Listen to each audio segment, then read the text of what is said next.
Yesterday, I uploaded my first video, and in that video, I explained why I'm here.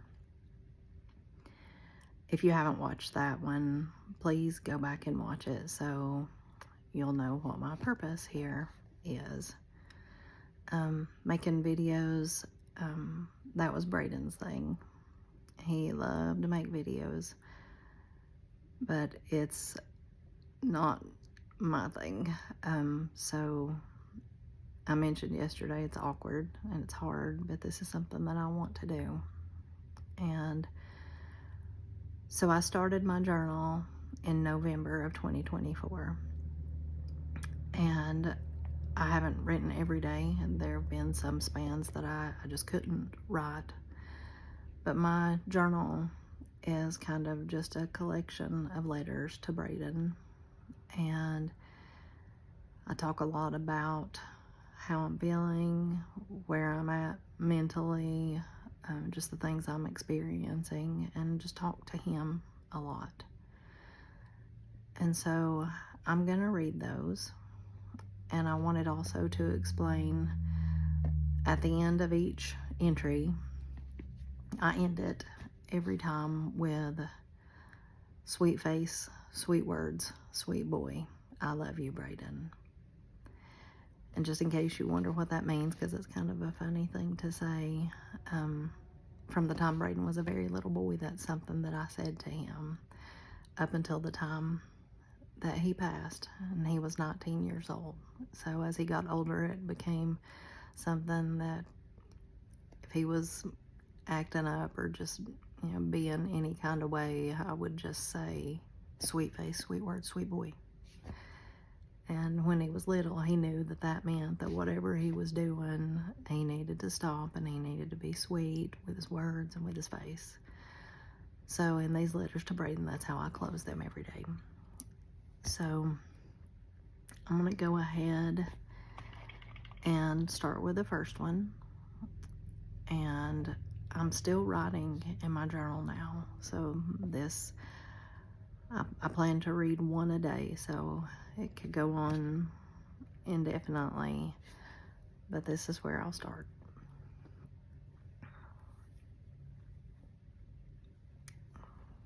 The first one is November 13th, 2024. Today makes 107 days. It's been 107 days since I've seen your sweet face or heard your voice. You sat here on the couch and ate the Chick-fil-A I brought you. Chicken nuggets, fries, and a Dr. Pepper. I was working and we talked while you ate. You looked tired to me, and I kept asking if you felt okay. Your eyes looked weak, and that worried me. So of course I asked you repeatedly if you were okay, just like I always do. We talked about the things going on in your life. You were excited to have a few days off in a row. You had come home from visiting Newport and were headed back there to go see Mom and Papa and stay with Maddox and Hayden. You took a shower and put on a new black Nike jacket that Maddox had given you. You had on black sweatpants with it, and you were asking me if you could borrow some socks. I was giving you a hard time because I had just bought you 30 new pairs of socks a few weeks ago. 30. You borrowed some from Elijah, and you came back in the living room and asked me how your outfit looked. You looked so cute and smelled so good. You were wearing the Martinique cologne that Eric had given you. You had put on the black and white Nike Panda Dunks that I bought for you. I told you that you should probably leave soon because bad weather was coming. You stood on the stairs with your arms and chin propped on the rail. I told you I loved you and to please be careful. You said I love you too, I'll be back in the morning. It's been 107 days, and I can still see you standing there. And this is the first time that I have attempted to pick up this book and write in it. I will never forget that day. Despite the total memory loss that would follow for weeks, and still persist at times to this day. That evening I called Mom, and she talked about her visit with you.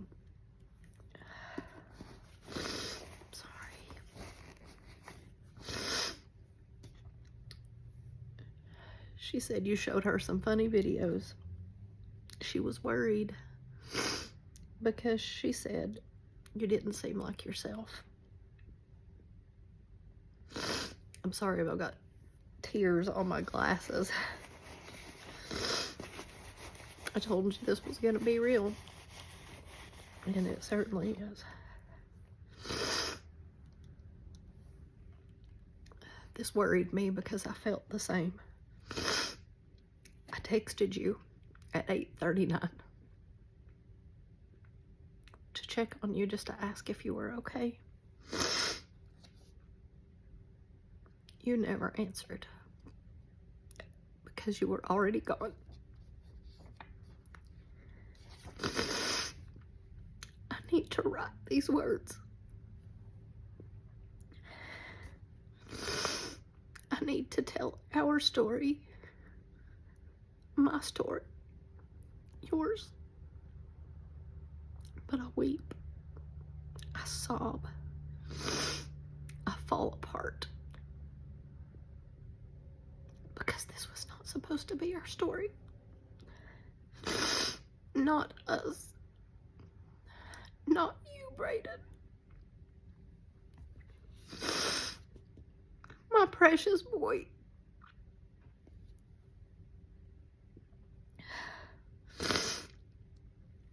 Yesterday I sat in the car and begged God to roll back the time to July so that I could change it. He's a God of miracles, so I begged him to take us back to before that night so I could tell you what was going to happen and stop it. But this morning I woke up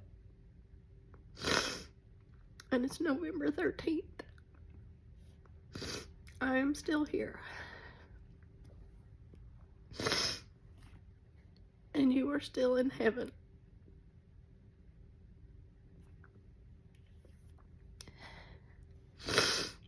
Sweet face, sweet words.